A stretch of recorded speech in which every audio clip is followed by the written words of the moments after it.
Hi குட்டீஸ், welcome to Vani Aravind audio novels channel. எல்லாரும் எப்படி இருக்கீங்க? ஒழுங்கா ஸ்கூலுக்கு போறீங்களா? ஒழுங்கா ஹோம்ஒர்க்லாம் செய்றீங்களா? என்னடா இது புதுசா வாசகர்களுக்கு வணக்கம் வைக்காம குட்டீஸ்க்கு வணக்கம் வைக்கிறேன்னு பாக்குறீங்களா? ஆமாங்க, இன்னையிலேருந்து நம்ம சேனல்ல பெரியவங்களுக்கான கதைகள் மட்டும் இல்லாம குட்டீஸ்க்கான பெட் டைம் ஸ்டோரிஸ், நீதிநெறி கதைகள், இந்த மாதிரி குட்டி குட்டி கதைகளை போடலான்னு இருக்கோம். அப்போ அவங்களுக்கும் வணக்கம் வைக்கிறது முறைதானே? இப்போ வாங்க குட்டீஸ், கதைக்குள்ள போகலாம். கதையின் தலைப்பு முனியின் முட்டாள்தனம். வாசிக்க போறது நான் உங்கள் ஆர்ஜே ஜானு. ஒரு ஊர்ல ரவின்னு ஒருத்தர் இருந்தாராம். அவர் என்ன செஞ்சாராம், அந்த ஊர்ல இருக்கிற பெரிய மரத்தடியில மரத்தை அறுத்து விற்கும் வேலைய நிறைய வேலையாட்களை வச்சு செஞ்சுக்கிட்டு இருந்தாராம். அங்க இருந்த ஒரு மரத்துல ரொம்ப நாளா 8 முனிகள் ரொம்பவும் சந்தோஷமா ஜாலியா ஒற்றுமையா வாழ்ந்து வந்துச்சான். இந்த முனிகள் என்ன பண்ணுமா, அங்க வேலை செய்யறவங்க கிட்டக்க ஏதோ விளையாடுறதா நினைச்சுக்கிட்டு அவங்கள மிரட்டுறதும் அவங்க மேல எதையாவது போடுவதுமாக அப்பப்போ அவங்கள சீண்டி பார்த்துக்கிட்டே இருந்துச்சுங்களாம். இதை பொறுக்க முடியாம அங்க வேலை பார்க்குறவங்க எல்லாரும் தன்னோட முதலாளி ரவி கிட்ட போய் இதை பத்தி செஞ்சு ஒரு வழி செஞ்சு தாங்கன்னு கேட்டாங்களாம். இதை கேட்ட ரவியும், முனியிடம் நாம எப்படி போய் மோத முடியும்? அதுங்க எல்லாம் பல வருஷமா இங்க இருக்குதுங்க. எனக்கும் என்ன பண்றதுன்னு தெரியாம தான் யோசிக்கிறேன். அதுக்கு அங்க வேலை பார்க்குற ராஜாங்கிற ஒருத்தர் ஏதாவது மாந்திரிகன் கிட்ட போய் செய்வனை செய்து வைக்கலாம்னு யோசனை சொன்னாராம். அதுவும் சரிதான், இன்னைக்கு அமாவாசை தான். எனக்கு தெரிஞ்ச ஒரு மந்திரவாதி இருக்கார், பயங்கரமானவர், பில்லி சூனியத்துல கை தேர்ந்தவர். நான் இன்னைக்கு ராத்திரியே அங்க போறேன்னு ரவி சொன்னாராம். அண்ணே, நல்ல முடிவு, முதல்ல இதை பண்ணுங்க. சரிப்பா, நீங்க வேலையை முடிச்சுட்டு கிளம்புங்க, நான் அங்க போயிட்டு நாளைக்கு வரேன் என ரவி கிளம்பி போனாராம். மாந்திரீகனை சந்திச்சு முனிகளை அந்த இடத்தை விட்டு போகும்படி ஏதாவது செய்ய சொன்னாராம் ரவி. மாந்திரீகனும் தனக்கு தெரிஞ்ச எல்லா விதத்திலையும் பல முறை முயற்சி பண்ணியும் அந்த முனிகளை அங்கிருந்து விரட்ட முடியலையாம். இதுக்கு மேலேயும் மாந்திரீகத்தை நம்பி பலன் இல்லைன்னு இனி புத்தியத்தான் பயன்படுத்தணும்னு ரவி முடிவு பண்ணினாராம். புத்திமான் பலவான் ஆவான்னு சொல்லுவாங்க, அதனால கொஞ்சம் நிதானமா யோசிக்கலாம்னு ராத்திரி ரொம்ப நேரம் தூங்காம புரண்டு புரண்டு படுத்துக்கிட்டே யோசிச்சாராம் ரவி. ரொம்ப நேரம் யோசனைக்கு அப்புறம் அவருக்கு ஒரு சூப்பரான ஒரு ஐடியா கிடைச்சுதான். அதை நினைச்சிட்டு சிரிச்சுட்டே தூங்கினாராம். மறுநாள் காலையில ரவி ரொம்ப உற்சாகமா குளிச்சு சாப்பிட்டுட்டு கிளம்பினாராம். உடனே அங்க வேலை செய்யறவங்களுக்கு போன்ல தொடர்பு கொண்டு வயலுக்கு வாங்கன்னு சொன்னாராம். வந்தவங்க கிட்ட சில விஷயங்களை ரகசியமா சொல்லி அது மாதிரியே செய்து வைக்க சொல்லி அவங்கள அனுப்பிச்சு வச்சாராம். அவங்களும் எப்போதும் போல ரொம்ப ஜாலியா வேலையை பார்க்க ஆரம்பிச்சிட்டாங்களாம். முனிகள் அவங்க மேல தன்னோட விளையாட்டை எப்போதும் போல செய்ய தொடங்கிச்சான். இந்த மனுஷங்க எல்லாம் ஏன் இப்படி இருக்காங்க? இவங்க செய்யறதெல்லாம் பார்த்தா கோபம் கூட வரமாட்டேங்குது, சிரிப்பு தான் வருது அப்படின்னு சொல்லி அதுங்களுக்குள்ளேயே பேசி சிரிச்சுக்கிட்டு காஞ்சு போன சருகுகளை எல்லாத்தையும் எடுத்து அங்க வேலை செய்யறவங்க மேல எல்லாம் வீசி வீசி விளையாடிச்சுங்களாம். அவங்களும் இதெல்லாமே தினமும் நடப்பது தானே, வேலையை பாருங்க அப்படின்னு சொல்லிட்டு வேலையை பார்க்க ஆரம்பிச்சாங்களாம். அன்னைக்கு சாயந்தரம் ரவி அங்க வந்தாராம். இன்னைக்கு ஒரு நாள் மட்டும் கொஞ்சம் இருந்து வேலையை முடிச்சிட்டு போங்கப்பா, நாளைக்கு இந்த மரங்களை எல்லாம் அனுப்பியே ஆகணும். இரவு டிஃபன் கூட எல்லாருக்கும் வாங்கிட்டு வந்துட்டேன்னு சொன்னார். அதனால என்ன, செஞ்சுட்டா போது அப்படின்னு சொல்லிட்டு எல்லாருமே சாப்பிட உட்கார்ந்தாங்களாம். சாப்பிட்டு முடிச்சு ராத்திரி 10 மணி வரை வேலை செஞ்சாங்களாம். இதை பார்த்த முனிகள், இந்த மனுஷங்களுக்கு என்னாச்சு, இன்னைக்கு ஏன் இவ்வளவு நேரம் இப்படி வேலை செய்யறாங்களே அப்படின்னு தங்களுக்குள்ளேயே பேசிக்கிச்சான். கொஞ்ச நேரத்துல முனிகள் எல்லாமே தூங்கியும் போயிடுச்சான். கொஞ்ச நேரத்துல அங்க வேலை பார்க்கறவங்க கிட்ட இருந்து பயங்கரமான ஒரு சத்தம் வந்துச்சான். எதையோ பயங்கரமா அடிக்கும் சத்தம் கேட்டுச்சான். அப்படித்தான், நல்லா அடிங்க, விடாதீங்க, புடிச்சு கட்டுங்கடா, நல்லா அடி, டே அந்த கம்பி எடுடா, இன்னைக்கு இழுக்கிற இழுப்புல இந்த ஊர்லயே இருக்க கூடாது என்று ரவியின் குரல் ஆவேசமா கேட்டுச்சான். அண்ணே, இன்னைக்கு இதுகளை விடவே கூடாதுன்னே, 2 முனிங்க மாட்டிக்கிச்சு, விட்டுறாதீங்க அப்படின்னு சத்தம் மாறி மாறி கேட்டுட்டே இருந்துச்சான்.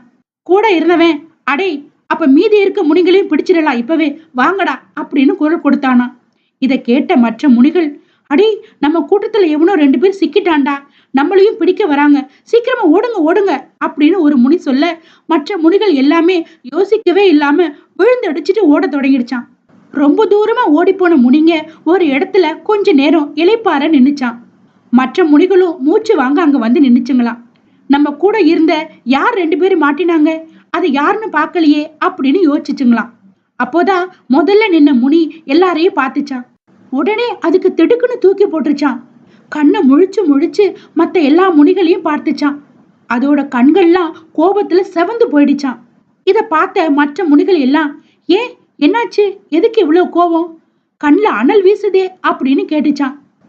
அதுக்கு இந்த கோவப்பட்ட முனி, ஒரு முறை எல்லாரையும் எண்ணி பாரு அப்படின்னு சொன்னிச்சான்.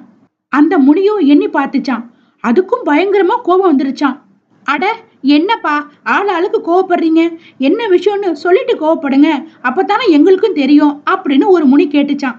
2 முனியை பிடிச்சிட்டோன்னு தானே அவங்க அடிச்சு ஆர்ப்பாட்டம் பண்ணாங்க, அதை பார்த்து தானே நம்ம ஓடி வந்தோம். ஆமா, இப்ப அதுக்கு என்ன, நாம 8 பேரும் சரியா தான் இருக்கோம், யாரையுமே அவங்க பிடிக்கல பாருங்க அப்படின்னு சொன்னிச்சான். அதை கேட்ட மற்ற முனிகள் எல்லாம் மாறி மாறி பார்த்துக்குச்சான். அட ஆமா, நல்ல வேலை நாம யாருமே சிக்கல, எல்லாருமே தப்பிச்சு ஓடி வந்துட்டோம், முட்டாள் பசங்க அவங்க அப்படின்னு சொன்னிச்சான். இதை கேட்ட பெரிய முனி பக்கத்துல நின்ற முனிய ஓங்கி காது மேலேயே ஒரு அப்பு அப்புச்சான். அவனை ஏங்க அடிக்கிறீங்க, அவன் என்ன இப்ப தப்பா சொல்லிட்டான் அப்படின்னு இன்னொரு முனி கேட்டுச்சான். பின்ன அடிக்காம என்ன செய்ய, நாம தான் முட்டாள், அந்த மனுஷங்க நம்மள நல்லா ஏமாத்திட்டாங்க, அந்த இடத்த விட்டு நம்மள துரத்தத்தான் இப்படி செஞ்சிருக்காங்க, நம்மள 2 பேரை பிடிச்சு அடிக்கிற மாதிரி நாடகம் எல்லாம் போட்டு துரத்தி அடிச்சுட்டாங்க. ஆனா நம்ம எல்லாரும் இங்க தானே இருக்கோம், யாருமே அவங்க கிட்ட மாட்டலையே, இப்ப சொல்லுங்க முட்டாள் யாரு அப்படின்னு கேட்டுச்சான். மற்ற முனிகள் எல்லாமே அமைதியா நின்னுச்சான். இப்ப என்ன செய்யலாம் அப்படின்னு ஒரு முனி கேட்க, திரும்ப அங்கேயே போகலாம் வாங்க, இனிமே அவங்க என்ன செஞ்சாலும் நாம பயப்படாம தெளிவா இருக்கணும் அப்படின்னு சொல்லி எல்லா முனிகளும் கிளம்பி அந்த இடத்துக்கு வந்துச்சான். ஆனா அந்த முனிகள் எல்லாமே இங்க திரும்பி வர்றதுக்குள்ள இவங்க ஏற்கனவே போட்ட திட்டப்படி அந்த மரத்தை அறுத்து கீழே போட்டுட்டாங்களாம். அதை பார்த்த முனிகளுக்கு ரொம்ப வருத்தமா போச்சான். அவசரப்பட்டு அவங்க சொன்னதை கேட்டு கொஞ்சம் கூட யோசிக்காம ஓடிட்டோமே, இனிமே இங்க நாம வாழ முடியாது, வேற இடத்த தான் தேடி போகணும், வேற வழி இல்லை, நாம யோசிக்காம பண்ண தப்புக்கு கிடைச்ச தண்டனை தான் இது, இதை நம்ம ஏத்துக்கத்தான் வேணும் அப்படின்னு சொன்னிச்சான். நாம என்ன தப்பு பண்ணினோம், இப்படி நீங்களே சொல்லலாமா அப்படின்னு ஒரு முனி கேட்டுச்சான்.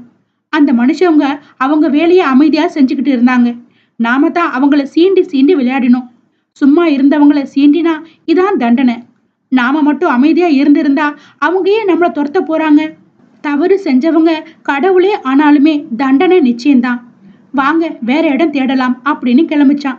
தாங்க செஞ்ச தப்பை எல்லாம் உணர்ந்து வேறு இடத்தை தேடி எல்லா முனிகளும் போயிடுச்சான்.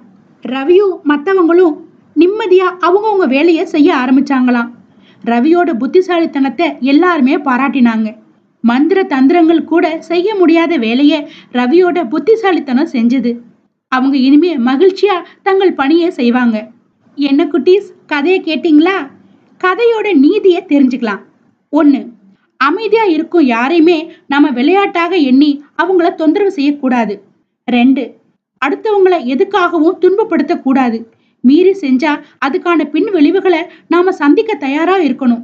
3, பிரச்சனை சிறியதோ பெரியதோ தெளிவா சிந்திச்சு முடிவெடுக்கணும்.